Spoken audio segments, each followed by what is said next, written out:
If you feel like a failure, you're going to think you're a failure. And when you think you're a failure, you're going to feel like a failure. And when you feel like a failure, you're going to think more thoughts equal to being a failure. And the cycle of thinking and feeling and feeling and thinking causes you to say, I am a failure.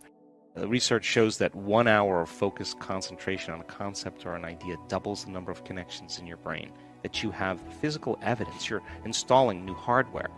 Now, I now know if you can build a model of understanding with people, and then the next step is to have them turn to the person next to them and explain it. If they can't explain it, then it's not wired in their brain, and they're going to doubt it's possible. Once they start developing this model, they're making their brain fire in new sequences, new patterns, and new combinations. And whenever you make your brain work differently, changing your mind, because mind is the brain in action. So then as they're able to build this model and repeat it, they're installing their neurological hardware in their brain in preparation for an experience. And the more you understand what you're doing and why, the how gets easier. So then if you can set up the conditions in the environment and give people the proper instructions, and certain percentage of those people are going to get their behaviors to match their intentions. They're going to get their actions equal to their thoughts. They're going to get their mind and body working together. And when they do, they're going to have a profound experience. Now, experience further enriches the circuitry in your brain. That's what experience does. It enhances circuitry. And the end product of an experience is an emotion. Now, all of a sudden, you start to feel unlimited. You start to feel inspired. You start to feel abundant. You start to feel empowered, whatever the feeling is. Now you're teaching your body emotionally to understand what your mind is intellectually understood. So knowledge is for the mind and experience is for the body. And in that moment, you're beginning to embody the truth of that philosophy, that theory. And you're literally signaling new genes in new ways. The body's getting new information. And that new information is what's selecting, instructing the gene. And genes make proteins, and proteins are responsible for the structure and function of your body, and the expression of proteins is the expression of life. So all of a sudden you make new hormones, new enzymes, you make new tissue. The body's, you're beginning to become the very thing that that you're putting your attention on. Now, if you've done it once, you should be able to do it again. And if you can repeat an experience over and over again, you're going to neurochemically condition your mind and body to begin to work as one. And we've done something so many times that your body now knows how to do it as well as your mind. Now it's innate in you. It's automatic. It's second nature. It's a skill. It's a habit. It's who you become. It's who you are. Now you're beginning to master that philosophy. You're embodying it. You're owning it.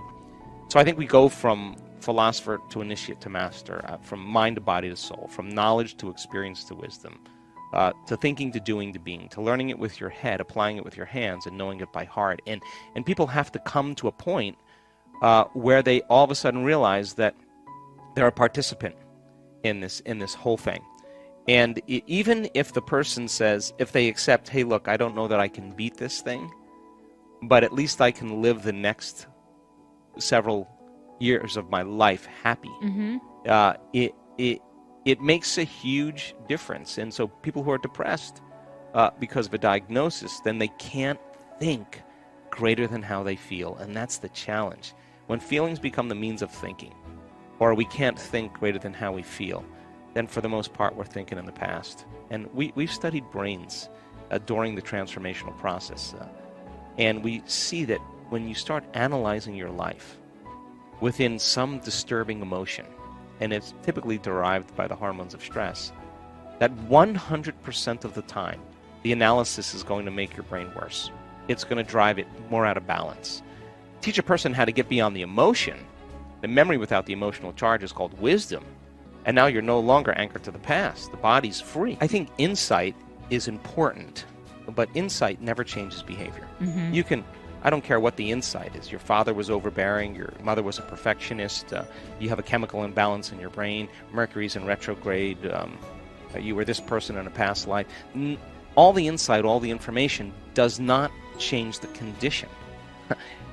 We have to get into the operating system. We have to get into those programs, those emotional reactions, those unconscious beliefs, those unconscious habits, and begin to reprogram that. And there's a way to do that, because the whole purpose of meditation is to get beyond the analytical mind.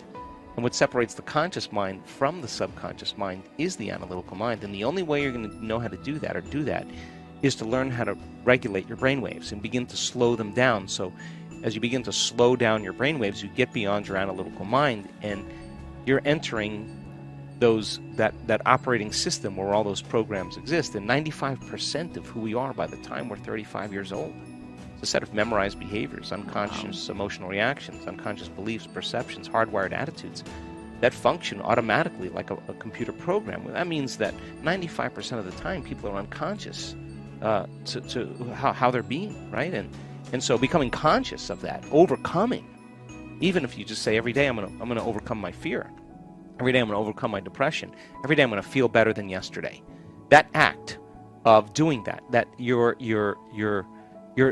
informing the system, you're putting new information into your body that's causing your body maybe slowly every day to begin to change. And of course, some days are easier than others, but I have so much hope in that because I think that's innate in us. I think that's what we naturally know what to do when we're challenged to that measure. There are two very important windows that open up that allow your body and your brain to be more suggestible to information.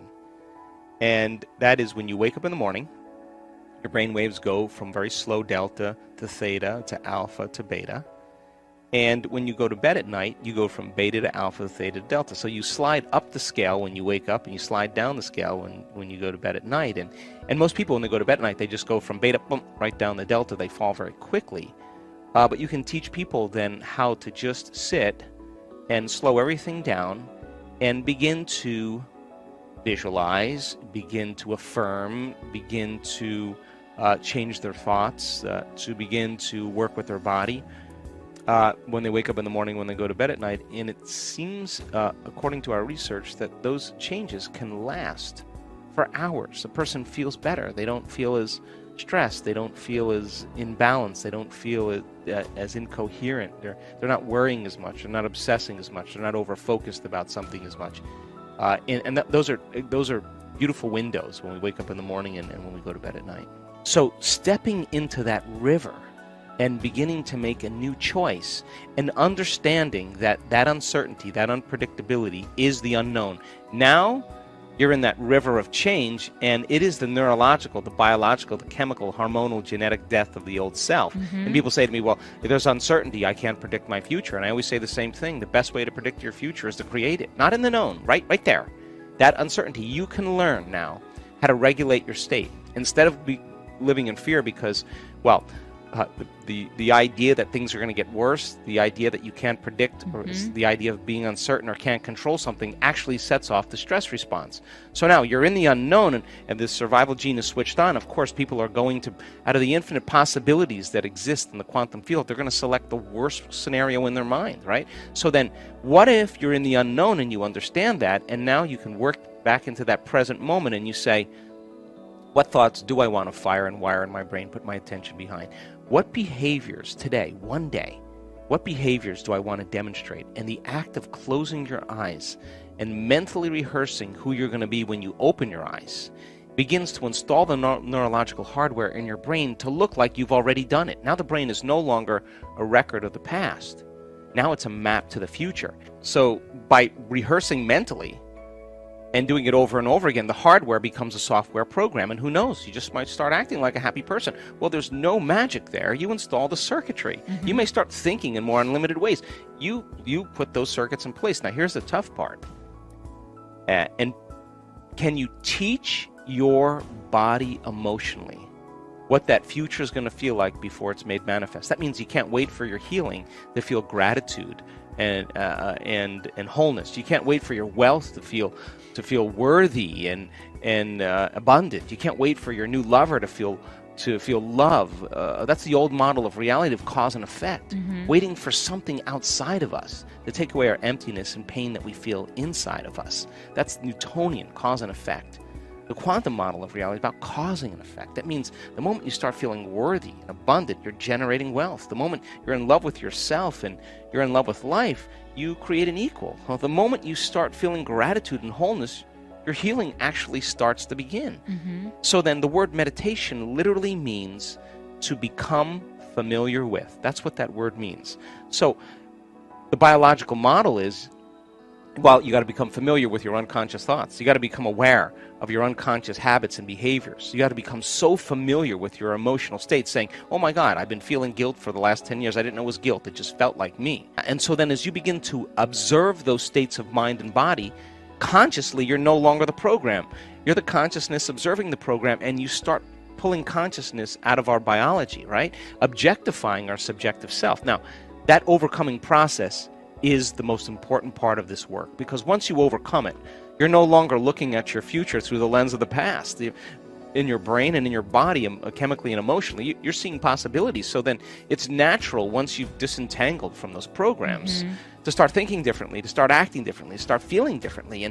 And as you start thinking differently, firing and wiring, and you start installing the circuits and rehearsing who you're going to be, you start behaving differently, you start feeling differently, you keep doing that, it's going to become familiar to you.